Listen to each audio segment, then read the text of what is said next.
Hiyo ni maneno ya vijana kama babu sasa. Haya, Mulembe oye! Mimi nataka kusema maneno machache tu.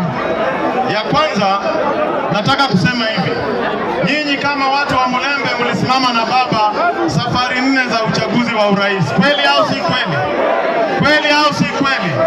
Ndio sababu hata sisi tumeamua turudishe mkono. Wangapi wanakubaliana na hiyo nione?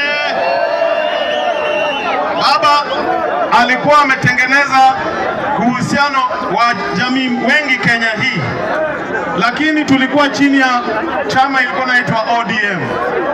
It is not the name of the party that is important, but it is the values that we carry with us. So the time now has come to break away from ODM. And we are going to leave ODM en masse. Watu wa baba wote. Wangapi wanakubaliana na hiyo nione kwa mkono? Kasongo atajaribu kuleta ukora kati yenu watu wa Mulembe. Saizi anapanga kuvunja serikali yake na kutega wenzetu wengine kutoka Mulembe waingie kule cabinet. Mtu yoyote kutoka Kapa Mulembe ambaye ataingia kwa serikali ya Ruto kama minister ama kwa cheo kingine to undermine Edwin Watenya Sifuna, huyo ni msaliti.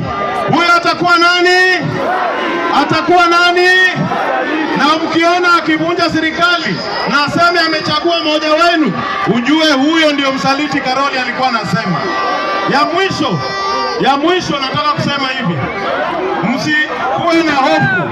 Tumejitayarisha, tuko tayari. Hii ni maneno ya ile kitu yenu hiyo.